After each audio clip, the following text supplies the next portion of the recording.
And now, CBS 21 Sports with Jason Bristol.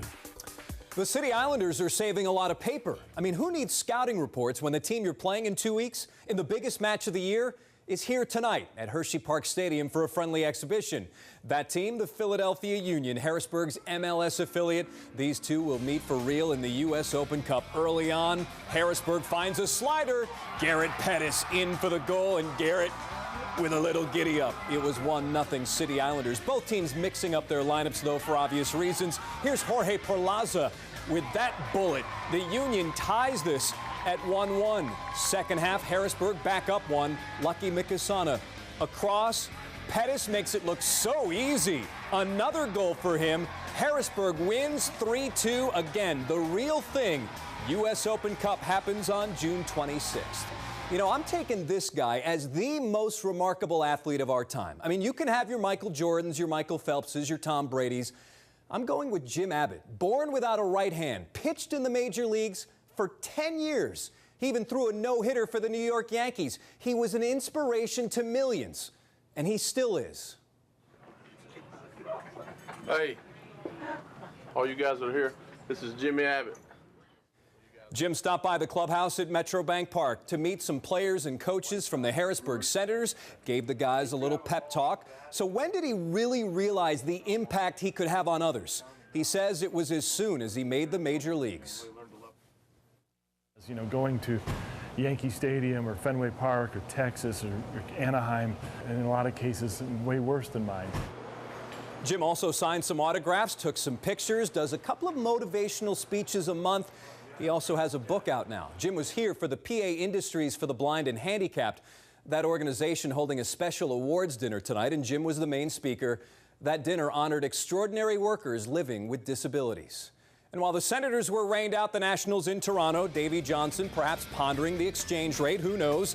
In the third, I hope he didn't miss this. Bryce Harper going to get some. This is a moonshot. This one may make Blackberry relevant again. It's off the sign, which is part of the stadium restaurant. His 7th of the season. I mean, a moonshot. Nationals win 4-2, 5th straight victory for Washington.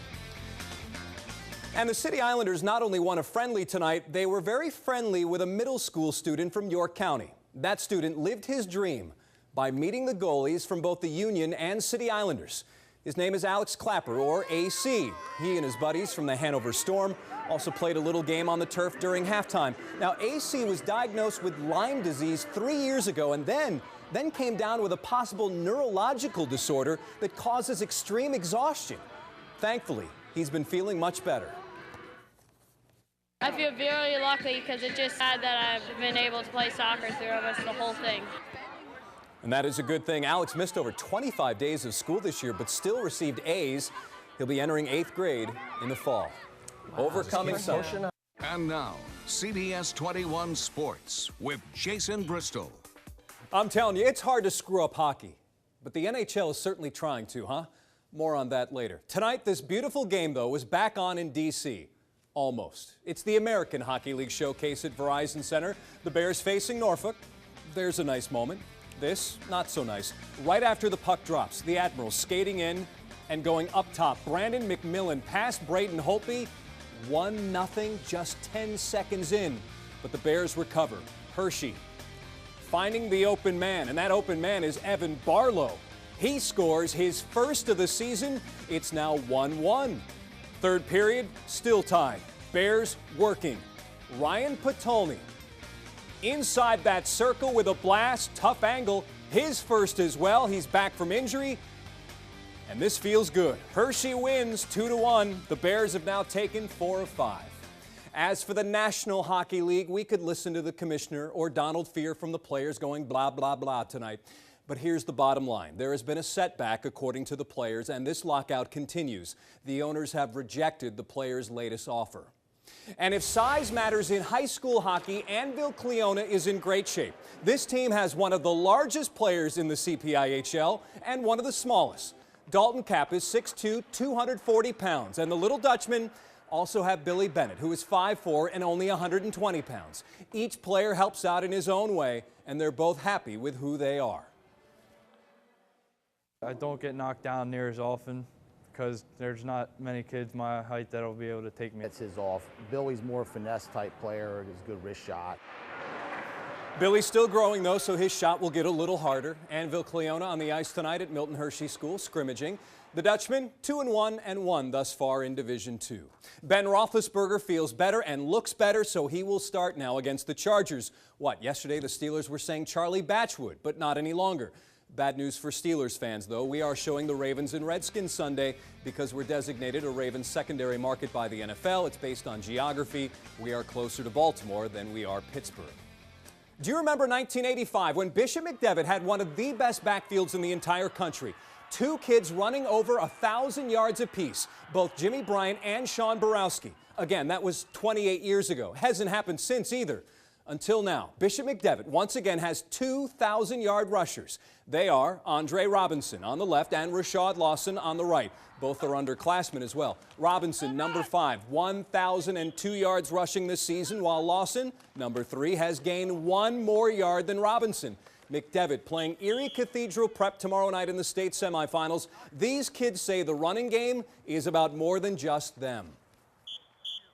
Having 2,000-yard rushers just means a lot night because if we can't run the ball, Erie Cathedral Prep is just going to bring the house. Yeah, and the running game opens up the passing game for Brian Lamel, who is now the all-time leading receiver in the history of Pennsylvania high school football.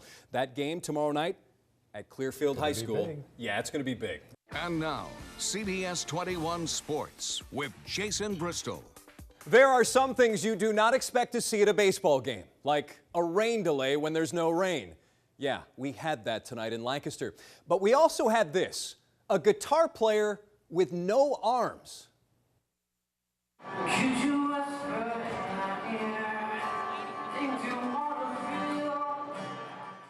That is George Dennehy, a teenager from Virginia. He's played with the Goo Goo Dolls, maybe the only person in the world who can do this. Great opening act because this game, game 2 of the series, delayed 90 minutes because of a threat of rain. No score between York and Lancaster. Michael Hernandez changes that with a solo blast. It's 1-0 Revs. Bottom half of the inning now. Tommy Everidge is up. Everidge taking this one for a ride. Scott Grimes is back there and he says, take that. Robbing a homer. It is still 1-0. In the 4th, a man on for Blake Galen. Blake is raking. Hey, Grimesy, try getting this one. It's now 2-1. Blake is on fire. I mean, how do we know? Yeah, right there. Again, it's 2-1. Later in the 4th, a runner on 3rd. Travis Denker, 2 homers last night. A little poke here that will drop in, and another run comes in. It's now 3-1. Unfortunately, it was really raining after that. This game suspended in the 5th inning with the Barnstormers leading 3-1.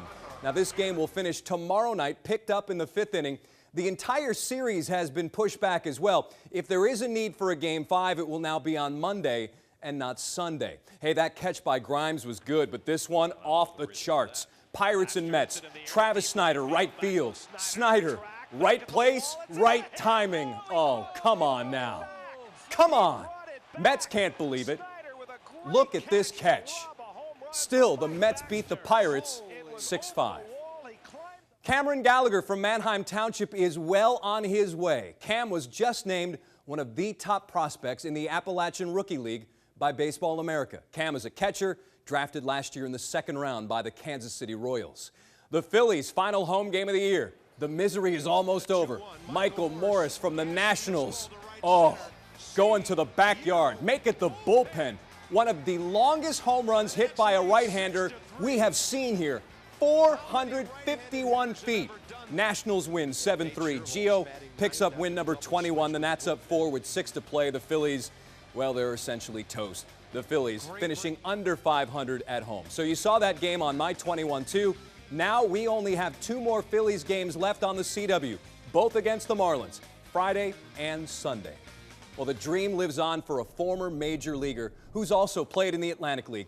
Adam Greenberg made it to the bigs with the Cubs back in 2005. And during his first plate appearance, boom, you saw it. He was hit in the head with a pitch. He never played in a big league game again. In fact, he wasn't even credited with an official at bat because he was hit by a pitch. Well, some filmmaker put together a petition online to get Adam another chance, an official at bat, and the Miami Marlins bit.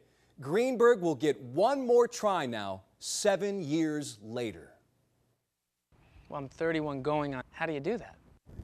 He's right. Here's Greenberg and that filmmaker meeting for the very first time. CBS News brought them together. He'll play next week for the Marlins against the Mets. National championship in minor league football will be decided in Chambersburg. Gridiron Developmental Football League is moving its title game to Trojan Stadium.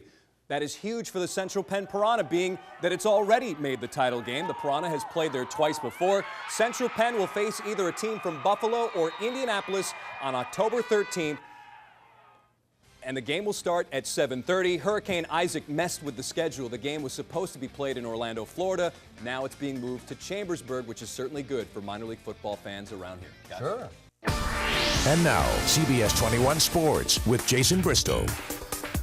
All right, backs against the wall. Yeah, it makes sense. But as long as there's enough room for those arms to push back, any team has a chance. A team like the Penguins. Pittsburgh playing at Philly, down 3-0 to the Flyers. This could be the last game of the season. It was already 4-3 in the second. Pittsburgh on the board again. Chris Letang with the big shot. Power play goal, 5-3 Pittsburgh. The Flyers pull Briz. It did not matter. Philly playing like it was stuck in the mud. I mean, look at all this open space. Pascal Dupuis untouched. The Flyers lose this game 10-3. The series is now 3-1. Game 5 is Friday. Friday is also a playoff night for the Bears. Hershey will play Game 1 on the road at Wilkes-Barre Scranton. Well, he is one of the best ever, and now he is retiring. Ivan Rodriguez, who played for the Senators last season, will reportedly make that announcement tomorrow in Texas. He will retire as a Texas Ranger, the team he came up with. Pudge is now 40 and was a 14-time All-Star. Senators playing the final game of their homestand against the Altoona Curve in the 7th. It's Tim Pahuda going up and out. A little giddy up here. Watch this. Almost hits the bullseye. Finally, the first of the season for Tim. It's 6-1. Next batter, Chris Rawl. Getting some here. Back-to-back home runs for the Senators. It was 7-1 Harrisburg. But the real story was the pitcher, Danny Rosenbaum. Great last year, awesome tonight. Went the distance with 9 strikeouts. And you know it ain't over until the lady sings. Well, it's over. Harrisburg wins 7-1. They do not clock this guy with a radar gun anymore. They go 1 Mississippi, 2 Mississippi, 3 Mississippi. But you know, last night, Jamie Moyer, at 49, still became the oldest pitcher ever to win a major league game. Of course, he used to pitch for the Phillies. And one of his teammates there, Les Walren, who is now with the Lancaster Barnstormers. He told me when he was 40, and I was like, I can always remember that day in 2008 when he said he'll be 50 pitching, so I think he's going to do it. You know, he might. And Les is 35 now, by the way, so Moyer gives him some hope, too, that he can continue pitching. And as you can see, the Barnstormers are back in Lancaster. CBS 21 News with the team this afternoon at Clipper Magazine Stadium. A lot of key players have returned from last year's team, which was one of the best in the league before the All-Star break. But the manager says he has built this team a little differently. We had some big boppers last year, so we struck out a lot, and we still got some guys that are well, so I'm really excited about that. And the Barnstormers also have some major league experience on the mound. Their first home game is May 1st. And here's the Iron Man helping build some houses. Cal Ripken Jr. spent the day in Joplin, Missouri with Habitat for Humanity. He was hammering nails and, you know, joking around as well. This area is still rebuilding after last year's tornado. Ripken doesn't do this kind of grunt work a lot, but he says he's still got skills. When I was a kid, my dad said you have leverage and make sure you hit it hard and all those things. So I developed a little skill. He's got it down. Ripken is touring 13 different cities to help Habitat for Humanity. And has anyone and everyone seen the new jersey the Steelers will be wearing this season? Suddenly I'm craving Honey Nut Cheerios. Here it is, throwback from 1934, 80th anniversary. A lot of people calling this the Bumblebee jersey or the Honeybee uniform. The black, the gold, the horizontal stripes, the numbers inside those white boxes. Nationally, a lot of people are making fun of Pittsburgh, but Steelers say we will have the last laugh. That's right. Right.